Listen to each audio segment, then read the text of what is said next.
Today, we're debunking property investment myths. Let's debunk those myths. There's so many people that think of these, but it's absolute bullshit. Myth to debunk number one is you gotta have loads of money. Would be good if I had cash for this, wouldn't it, to do that. Loads of money to get involved in property, and let's be real, if you had money to begin with, yes, it does accelerate your journey. Now, this is something, I don't know if this is factually true on a broader sense, but my personal experience actually is people with less money tend to go faster because they get more resourceful. So say for example, you've got 50,000 in the bank, and that's a lot of money, but not a lot of money for property, but it's a good amount. But it's your life savings, right? And then if you ask that person to invest 30, 40 grand of that into their education, their compliance, and their marketing, those people seem to have more of a hang-up in their mind compared to somebody else getting a loan for 30, 40,000 that's going to cost them about £500 a month. And I've always found that really interesting. The people that have saved money, it's like their obsession is just storing it there and leaving it there. Now, I'm a big believer of this line. When you don't have resources, you've got to get resourceful. And I genuinely believe that actually, if you've got some money, and I'll go define that in a moment, then you have everything it takes to accelerate, because really making money in property is about three things. Your mindset, having a mindset of abundance, and I've broken that down in more videos. Being able to understand marketing and how to target your investors and your vendors. And number three, communication. So how are you communicating with people, understanding their problems and applying the solution? Now, how much money do you need to make? Well, if you are low in the amount of funds, then really you're going to need between £3,000 and £5,000. Minimum 3K. I'm going to say this as brutally as it is. If you cannot get hold of 3 grand, not financial advice by the way, credit cards, loans, friends, family, begging on the street, whatever you want to do, you are not cut out for property. And I promise you I'm saying that as a nicety, because if I said to you, you can have the best car you can possibly think of now for £3,000, you would find the money because you see the value in it. So if you're one of those people who go, I genuinely couldn't, I'm doing you a favor, just cut property out for a few years, maybe revisit it when you're in the right mind space. But 3 grand is enough. And what I would do with that is education, marketing, and your compliance to accelerate your journey. Myth number 2 is get rich quick, and property is your gateway to financial freedom.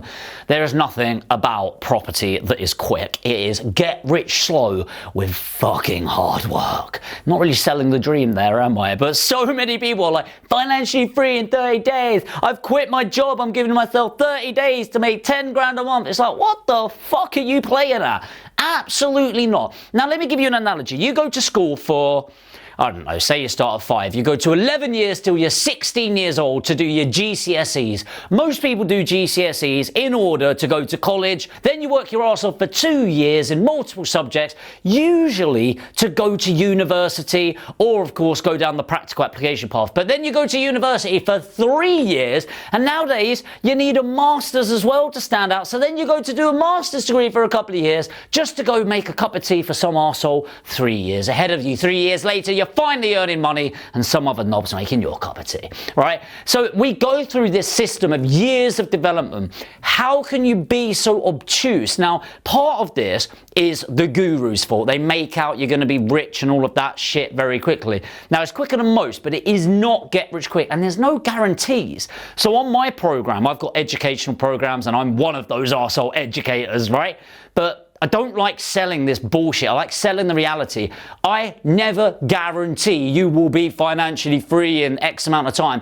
I only have a guarantee on results when you put in the action consistently. You need to understand that you need to get educated, you need to watch this, and you need to implement. And it's going to be like, however hard you think it's going to be, times it by 10. All right? However much money you think you're going to make, divide it by 2.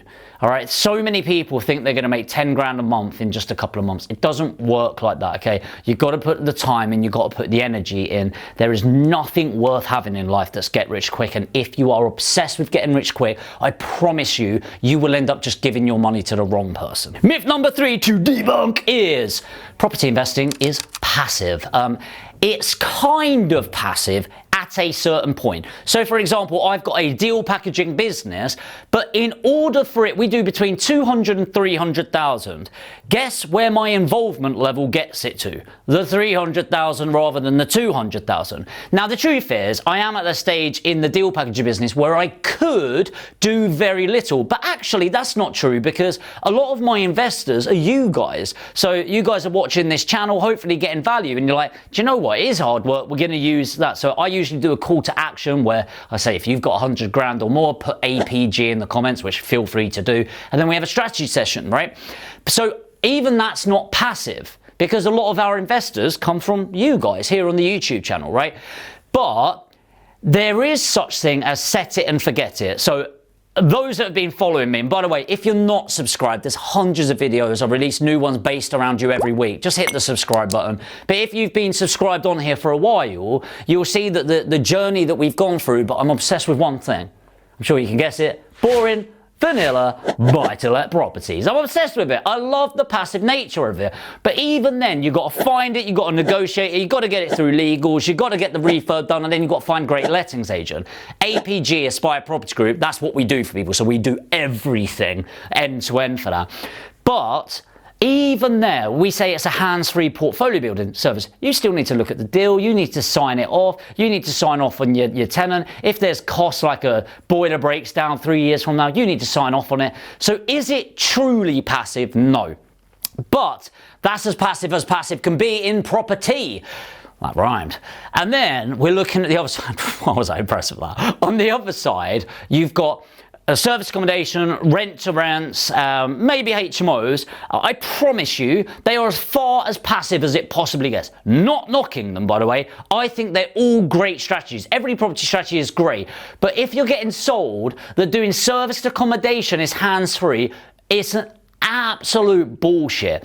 Can it be when you've got somebody working for you, managing it, and they've got all of the permissions to sign off?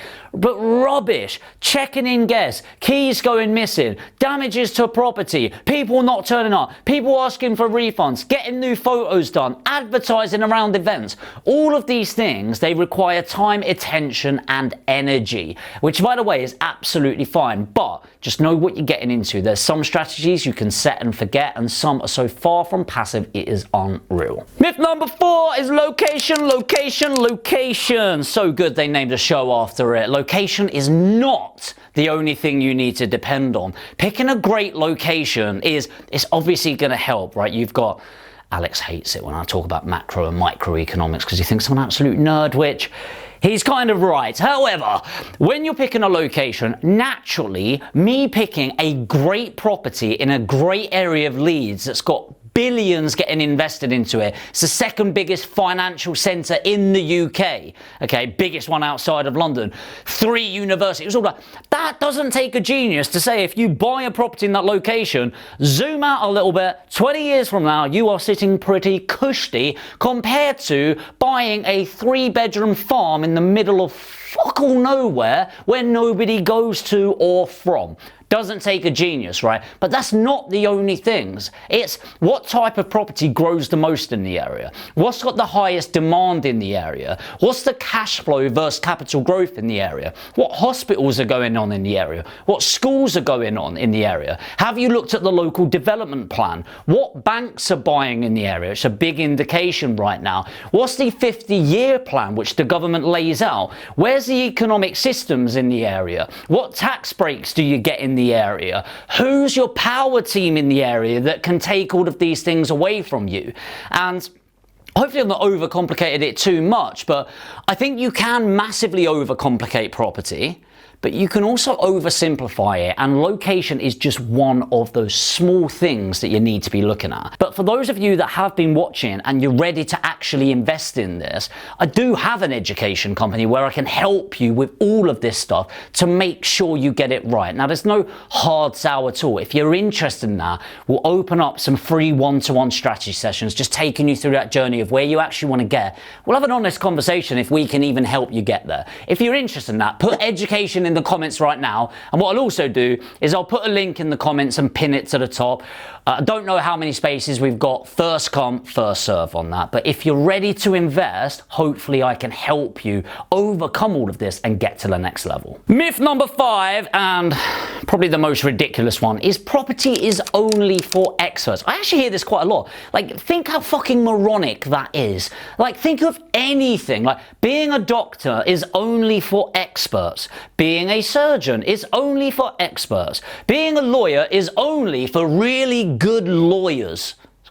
What? That makes no logic. I don't actually understand why people think this. Like, yes, the rich get richer. It's a fact. But it is a choice to be poor. I'm sorry. Now, don't get me wrong. There's maybe like 1% of people where it is genuinely a situation with their body, their mind, whatever it is that's prohibiting. But if you're born poor, that's not your fault. If you die poor, it absolutely is your fault. It is a conscious choice of value that you're adding in the world.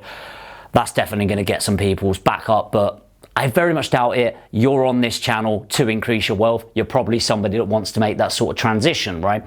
But it's definitely not for experts. You naturally develop faster and faster and faster. So my growth, my net wealth, the money, the team, it all accelerates quite quickly, but you definitely have that entry. I started, and some of you know this, with 33 grand in debt across credit cards and personal loans to get started and accelerate my journey. So, do the experts have it easier? Yes, but they bloody should. They've put in the years of graft that you haven't. And if you have the mindset of, I need to be an expert before I do anything, then you will do nothing with your life. So start now, get perfect later, and have that Kaizen, that continuous and never-ending improvement mindset, and you will be a successful property investor. But hey, they're just 5 of the myths that I love debunking. Let me know, what bullshit do you hear? And it could be something that you come up with, and then you've thought, oh, that's absolutely ridiculous. Maybe you heard a friend say it. Let me know in the comments. I'd love to know the other myths that we can debunk on this channel. As I said, if you're ready to invest in yourself, amazing. Put education in the comments. We'll have a chat on that. And if you're new, just want to get to know me a bit better and hopefully just get as much value for free, then I'd love to do that by hitting subscribe and the notification bell. Hit like if you got value from the video. It does help me out, and I'll see you in the next video.